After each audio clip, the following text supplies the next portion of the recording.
ಅಹಿತಕಾರಕ ಅಂತ ನಮ್ಗೆ ಹೇಳಿದ್ರು. ಆದ್ರಿಂದ ಜಲದ ಒಂದು ಚಂದ್ರನ ಮೇಲೆ ಏನು ಪ್ರಭಾವ ಬೀಳ್ತಾ ಇದೆ ಗ್ರಹಣ, ಆ ಗ್ರಹಣದ ಪರಿಣಾಮ ಈಗಾಗಲೇ ಸೂಚನೆ ಬಂದಿದೆ. ಇದು ವಿಜ್ಞಾನಿಗಳು ಇದ್ರ ಬಗ್ಗೆ ಚರ್ಚೆ ಮಾಡಬೇಕಾಗತ್ತೆ. ಯಾಕೆ ಬಂತು, ಉತ್ತರಾಖಂಡದಲ್ಲಿ ಏನಾಯ್ತು, ಪಂಜಾಬಲ್ಲಿ ಇವಾಗ ಏನಾಯ್ತು, ಪಾಕಿಸ್ತಾನದಲ್ಲಿ ಏನಾಗ್ತಿದೆ, ಇಡೀ ಉತ್ತರ ಭಾರತದಲ್ಲಿ ಇವತ್ತು ಏನಾಗ್ತಾ ಇದೆ ಅಂತಕ್ಕಂಥದ್ದು. ಹಾಗಾಗಿ ನಾವು ಯಾವ ರೀತಿ ಸುಪ್ರೀಂ ಕೋರ್ಟ್ ಹೇಳಿದೆ ಆ ಆಧಾರದ ಮೇಲೆ ಜ್ಯೋತಿಷ್ಯ ಒಂದು ವಿಜ್ಞಾನ ಅಂತಕ್ಕಂಥ ಪ್ರೂವ್ ಮಾಡೋದಕ್ಕೆ ನಮ್ಮೊಡನೆ ನೀವು ಚರ್ಚೆಗೆ ಬಂದ್ರೆ ನಾವು ನಿಮಗೆ ಹೇಳ್ತೀವಿ. ಅಲ್ಲಿಗೆ ವಿಜ್ಞಾನ ಹಾಗೆ ಜ್ಯೋತಿಷ್ಯ ಶಾಸ್ತ್ರ ಪರಸ್ಪರ ಪೂರಕ ವಿಚಾರಗಳೇ ಹೊರತು ತದ್ವಿರುದ್ಧವಾದ ವಿಚಾರಗಳಲ್ಲ. ಅಲ್ಲ.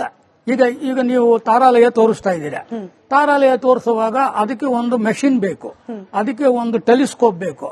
ಈಗ ನೋಡಿ ಇವರು ಕಂಡುಹಿಡಿತಾ ಇದ್ದಾರೆ. ಆದರೆ ಪಂಚಾಂಗದಲ್ಲಿ ಟೈಮ್ ಕೊಟ್ಟಿದ್ದಾರೆ, ಯಾವ ಟೈಮಿಗೆ ಪ್ರಾರಂಭ ಆಗುತ್ತೆ, ಸ್ಪರ್ಶ ಯಾವಾಗ ಆಗುತ್ತೆ, ಮೋಕ್ಷ ಯಾವಾಗ ಆಗುತ್ತೆ, ಮಧ್ಯಕಾಲ ಯಾವುದು ಅಂತ ಆವಾಗ ಯಾವ ರೀತಿ ಕಂಡುಹಿಡಿದ್ರು.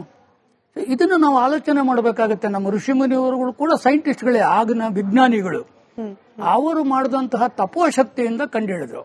ಇವತ್ತು ನಾವು ವಿಜ್ಞಾನ ಅಂತ ಮಾತಾಡ್ತೀವಿ. ಇದು 200-300 ವರ್ಷಗಳ ಈಚೆಗೆ ನೀವು ಬಂದಿದ್ದೀರಿ. ಆದರೆ ನಮ್ಮ ವೇದದಲ್ಲಾಗಲಿ, ಪುರಾಣಗಳಲ್ಲಾಗಲಿ, ನಮ್ಮ ಇತಿಹಾಸಗಳಲ್ಲಿ ನಾವು ಕಂಡುಹಿಡಿತಕ್ಕಂಥ ನಮ್ಮ ಋಷಿಮುನಿಯವರು ಏನ್ ಹೇಳಿದ್ದಾರೆ ಅದನ್ನು ಅಧ್ಯಯನ ಮಾಡೋಣ. ನೀವು ಬನ್ನಿ, ನಾವು ಬರ್ತೀವಿ. ವೈಜ್ಞಾನಿಕವಾಗಿ ಚಂದ್ರನ ಕಾರಕತ್ವಗಳನ್ನ ಇಟ್ಕೊಂಡು ನಾವು ಪ್ರೂವ್ ಮಾಡ್ತೇವೆ. ಆಗ ನೀವು ಒಪ್ಕೊಳ್ಳಿ. ಇವತ್ತು ನೀವು ತೋರಿಸ್ತಾ ಇದ್ದೀರಾ ಚಂದ್ರ ರಕ್ತವರ್ಣ ಅಂತೇಳಿ. ಇದಕ್ಕೆ ವಿಜ್ಞಾನದಲ್ಲಿ ಯಾವುದಾದ್ರೂ ಒಂದು ಇದಿದೆಯಾ? ಯಾಕೆ ಅವನು ಕೆಂಪಾಗ್ತಾ ಇದ್ದಾನೆ ಅಂತೇಳಿ?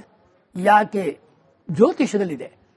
ಕುಜನು ಕನ್ಯಾ ರಾಶಿಯಲ್ಲಿದ್ದಾನೆ, 7ನೇ ಮನೆಯನ್ನ ವೀಕ್ಷಣೆ ಮಾಡ್ತಾ ಇದ್ದಾನೆ. ಚಂದ್ರನ ಮೇಲೆ ಅವನ ಪ್ರಭಾವ ಬೀಳ್ತಾ ಇದೆ. ಸೊ ನಮ್ಮ ಋಷಿಮುನಿಯವರು ಏನ್ ಹೇಳಿದ್ದಾರೆ, ರಕ್ತವರ್ಣೋ ಕುಜಃ, ಮಂಗಳ ಗ್ರಹ ರಕ್ತವರ್ಣದಲ್ಲಿದ್ದಾನೆ. ಇದನ್ನ 1,000 ಕೋಟಿ ರೂಪಾಯಿ ಖರ್ಚು ಮಾಡಿ ನಮ್ಮ ರಷ್ಯನ್ ಸೈಂಟಿಸ್ಟು ಕುಜಗ್ರಹದ ಹತ್ರ ಹೋಗಿ ಫೋಟೋ ಹಿಡ್ಕೊಂಡ್ಬಂದು ಪೇಪರಲ್ಲಿ ಹಾಕಿದ್ರು. ಕುಜನು ಕೆಂಪು ವರ್ಣದಲ್ಲಿ ಇದ್ದಾನೆ. ನಮ್ಮ ಋಷಿಮುನಿಯವರು ಏನ್ ಹೇಳಿದ್ರೆ ಒಂದು ಲೈನ್ ಅಲ್ಲಿ ಹೇಳಿದ್ದಾರೆ, ರಕ್ತವರ್ಣೋ ಕುಜಃ ಅಂದ್ರೇನು? ಕುಜ ಕೆಂಪು ಬಣ್ಣದವನು. ನೋಡಿ, ಅದಕ್ಕೇನು ಖರ್ಚು ಮಾಡಬೇಕಾಗಿಲ್ಲ ನಾವು. ಇವತ್ತು ಯಾತಕ್ಕೆ ಈ ಒಂದು ಕೆಂಪು ರಕ್ತವರ್ಣ ಆಗ್ತಾ ಇದ್ದಾನೆ ಚಂದ್ರ ಅನ್ನೋದಕ್ಕೆ ನಮ್ಮ ಕುಜ ಕಾರಣ. ಇದನ್ನ ಜ್ಯೋತಿಷದಲ್ಲಿ ಹೇಳ್ಬೋದು, ಆದರೆ ವೈಜ್ಞಾನಿಕವಾಗಿ ಹೇಳಕ್ಕಾಗಲ್ಲ. ಇದು ವೀಕ್ಷಣೆ ಇದೆ. ಆದ್ರಿಂದ ಜ್ಯೋತಿರ್ವಿಜ್ಞಾನವನ್ನ ಅಧ್ಯಯನ ಮಾಡಿದವ್ರಿಗೆ ಮಾತ್ರ ಇದರ ಅನುಭವ ಆಗುತ್ತೆ. ಸರಿ, ಇವಾಗ ಗುರುಗಳೇ, ಸಾಮಾನ್ಯವಾಗಿ ಈ ಗ್ರಹಣ ಕಾಲವನ್ನ ಈ ಧಾರ್ಮಿಕ ಚಿಂತನೆಯಲ್ಲಿ ನಂಬುವವರು ಹಾಗೆ ಆಚರಣೆ ಮಾಡುವವರು ಗ್ರಹಣ ಸೂತಕ ಕಾಲ ಅಂತ ಕರೀತಾರೆ. ಈ ಗ್ರಹಣ ಸೂತಕ ಕಾಲ ಅಂದ್ರೇನು? ಈ ಸೂತಕ ಅಂದ ತಕ್ಷಣ ಸ್ವಲ್ಪ ನೆಗೆಟಿವ್ ಬಂದ್ಬಿಡುತ್ತೆ ತಕ್ಷಣ ತಲೆಯಲ್ಲಿ. ಅದು ನೆಗೆಟಿವ್ ಮಾತ್ರನಾ? ಈ ಸೂತಕ ಕಾಲ ಇವತ್ತಿನ ಮಟ್ಟಿಗೆ ಎಲ್ಲಿಂದ ಎಲ್ಲಿ ತನಕ ಪ್ರಾರಂಭವಾಗುತ್ತೆ, ಹಾಗಾದ್ರೆ ಪರಿಣಾಮಗಳು ಯಾವ ರೀತಿ ಇರುತ್ತೆ, ಅದನ್ನು ವಿವರಿಸಬಹುದು? ಶ್ರೀ ಗುರುಭ್ಯೋ ನಮಃ. ಸೂತಕ ಕಾಲ ಅಂತ ಹೇಳತಕ್ಕಂಥದ್ದೇ ತಪ್ಪು. ಈ ಅಶುದ್ಧಿ ಶುದ್ಧಿ ಅನ್ನತಕ್ಕಂಥದ್ದು ಇಲ್ಲ. ಆದರೆ ಜನರಿಗೆ ಅರ್ಥ ಆಗಲಿ, ಅದರ ಸೀರಿಯಸ್ನೆಸ್ ಬರಲಿ ಅನ್ನತಕ್ಕಂತಹ ಉದ್ದೇಶದಿಂದ ನಮ್ಮ ಋಷಿಮುನಿಗಳು ಅದನ್ನ ಸ್ವಲ್ಪ ಭಯಪಡಿಸಿ ಹೇಳ್ತಾ ಇದ್ರು. ಇಲ್ಲದೇ ಇದ್ರೆ ಅದನ್ನ ನಿರ್ಲಕ್ಷ್ಯ ಮಾಡ್ತಾರೆ, ಆಚರಣೆಯನ್ನ ಮಾಡುವುದಿಲ್ಲ. ಅದಕ್ಕೋಸ್ಕರ ಕೆಲವೊಂದು ಉತ್ತಮವಾದಂತಹ ಸಮಯವನ್ನ ಸದುಪಯೋಗಪಡಿಸಿಕೊಳ್ಳತಕ್ಕಂಥದ್ದು ಹೇಗೆ ಅಂತ ಹೇಳಿ ನಮ್ಮ ಋಷಿಮುನಿಗಳು, ಅರ್ಥಾತ್ ವಿಜ್ಞಾನಿಗಳು, ಅವರಿಗೆ ವಿಜ್ಞಾನಿಗಳು ಅಂತ ಈಗ ಹೇಳ್ತಾರೆ. ಆಗ ಋಷಿಮುನಿಗಳು ಅತೀಂದ್ರಿಯವಾದಂತಹ ಜ್ಞಾನದಿಂದ ಆಕಾಶದಲ್ಲಿ ನಡೀತಕ್ಕಂತಹ ಎಲ್ಲಾ ವಿದ್ಯಮಾನಗಳನ್ನು ಕೂಡ ತಾವು ವಿಶೇಷವಾದಂತಹ ಜ್ಞಾನವನ್ನ ಪಡೆದುಕೊಂಡು ಅಧ್ಯಯನವನ್ನ ಮಾಡಿ ಆ ಮೂಲಕ ಮಾನವ ಕಲ್ಯಾಣಕ್ಕೋಸ್ಕರ ಅದನ್ನು ಉಪಯೋಗಿಸ್ತಾ ಇದ್ರು. ಆದ್ದರಿಂದ ವಿಶೇಷವಾದಂತಹ ಪರ್ವಕಾಲಗಳು ಏನಿದೆ ಅದನ್ನ ಸದುಪಯೋಗ ಪಡಿಸಿಕೊಳ್ಳುವುದಕ್ಕೆ ಏನೋ ವ್ಯವಹಾರಗಳನ್ನ ಮಾಡಿಕೊಂಡು ಹೊರಗಡೆ ಓಡಾಡ್ತಾ ಏನೋ ಮಾಡಬೇಡಿ. ಅದನ್ನು ಸರಿಯಾದ ರೀತಿಯಲ್ಲಿ ಉಪಯೋಗಿಸಿಕೊಂಡು ಆ ಮೂಲಕ ಮಾನವ ಜನ್ಮವನ್ನ ಸಾರ್ಥಕಪಡಿಸಿಕೊಳ್ಳಿ ಅನ್ನತಕ್ಕಂಥದ್ದು. ಯಾಕಂದ್ರೆ ಪರ್ವಕಾಲ ಅಂದ್ರೆ ಇದಕ್ಕೆ ಗ್ರಹಣ ಕಾಲಕ್ಕೆ ವಿಶೇಷವಾದಂತಹ ಶಕ್ತಿ ಇರುತ್ತೆ. ಇದು ಸಾಮಾನ್ಯವಾಗಿ ಬರತಕ್ಕಂಥದ್ದಲ್ಲ. ಅದು ಕೂಡ ಈಗ ನಡೀತಾ ಈ ಬರತಕ್ಕಂಥ ಈ ಮುಂದೆ ಪ್ರಾರಂಭ ಆಗುತ್ತಲ್ಲ, ಈಗಾಗಲೇ ಪ್ರಾರಂಭ ಆಗಿದೆ. ಆ ಸೂರ್ಯಗ್ರಹಣ ಏನಿದೆ, ಚಂದ್ರಗ್ರಹಣ ಏನಿದೆ, ರಾಹುಗ್ರಸ್ತ ಚಂದ್ರಗ್ರಹಣ, ಅದು ವಿಶೇಷವಾಗಿ ಎಷ್ಟೋ ವರ್ಷಕ್ಕೊಮ್ಮೆ ಬರತಕ್ಕಂಥದ್ದು, ಸಂಪೂರ್ಣವಾಗಿ ಗ್ರಾಸ ಇರತಕ್ಕಂಥದ್ದು.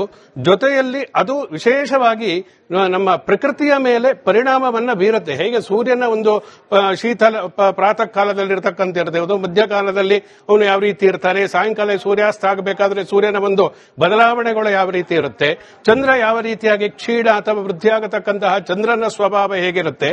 ಹಾಗೆಯೇ ಆಕಾಶದಲ್ಲಿ ನಡೀತಕ್ಕಂತಹ, ಪ್ರಕೃತಿಯಲ್ಲಿ ನಡೀತಕ್ಕಂತಹ ವಿಶೇಷವಾದಂತಹ ವಿದ್ಯಮಾನವಾದಂತಹ ಗ್ರಹಣದ ಸಮಯದಲ್ಲಿ ಪ್ರಕೃತಿಯ ಮೇಲೆ, ಅದು ಪ್ರಕೃತಿಯ ಅವಿಭಾಜ್ಯ ಅಂಗವಾದಂತಹ ಮಾನವನ ಮೇಲೆ ಅದು ವಿಶೇಷವಾದಂತಹ ಪರಿಣಾಮವನ್ನ ಬೀರುವುದರಿಂದ ಅದರ ಆ ಸಮಯದಲ್ಲಿ ಏನು ಆಚರಣೆ ಮಾಡಬೇಕು ಅಂತ ತಿಳಿಸಿದ್ದಾರೆ.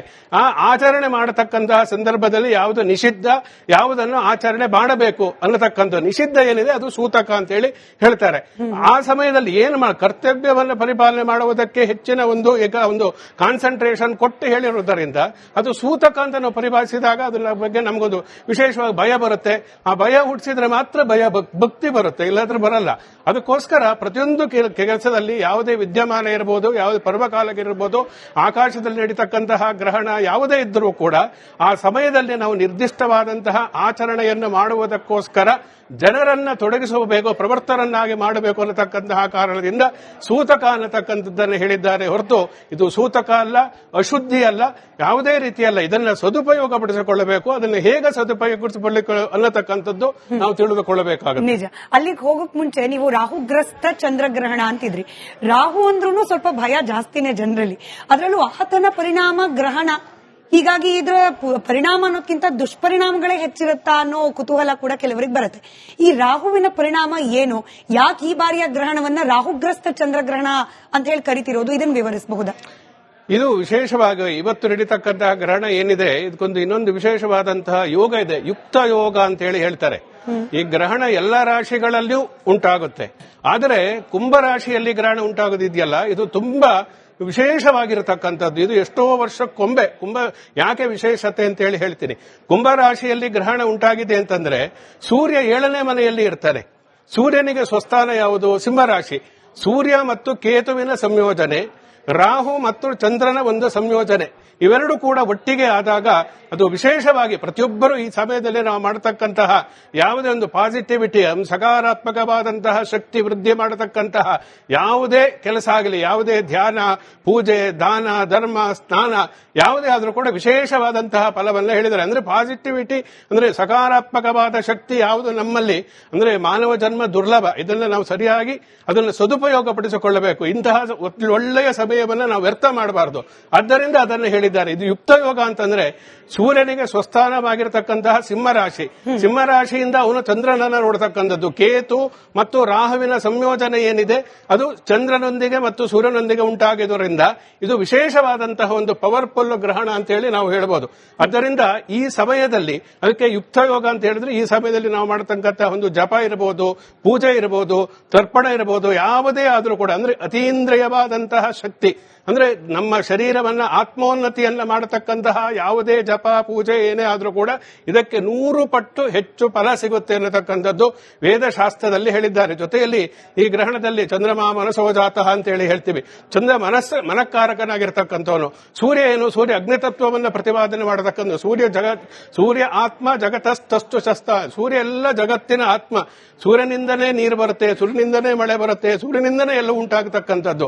ಅದೇ ಸೂರ್ಯ ಚಂದ್ರರು ಕೇತು ರಾಹುವಿನ ಸಂಯೋಜನೆಯೊಂದಿಗೆ ಈ ಗ್ರಹಣ ಏನು ಕುಂಭರಾಶಿಯಲ್ಲಿ ಉಂಟಾಗಿದೆ ಅದು ವಿಶೇಷವಾದಂತಹ ಫಲವನ್ನು ಕೊಡುವುದರಿಂದ ಇದು ಮೌಢ್ಯಗಳಿಗೆ ನಾವು ಒಳಗಾಗದೆ ಮೂಢನಂಬಿಕೆಯನ್ನ ಬಿಟ್ಟು ನಂಬಿಕೆಯನ್ನು ಉಳಿಸಿಕೊಂಡು ಅನುಕರಣೆಯನ್ನ ಮಾಡಿ ಅಂಧಾನುಕರಣೆಯನ್ನು ಅನುಸರಿಸದೆ ನಾವು ಇದನ್ನು ಸದುಪಯೋಗ ಪಡಿಸಿಕೊಳ್ಳುತ್ತದೆ ತುಂಬಾ ಮುಖ್ಯ ಆಗುತ್ತೆ. ಸರಿ, ನಮ್ಮ ಜೊತೆಯಲ್ಲಿ ಖಗೋಳ ವಿಜ್ಞಾನಿಗಳಾದ ಅತುಲ್ ಭಟ್ ಅವರು ಕೂಡ ಜಾಯಿನ್ ಆಗಿದ್ದಾರೆ.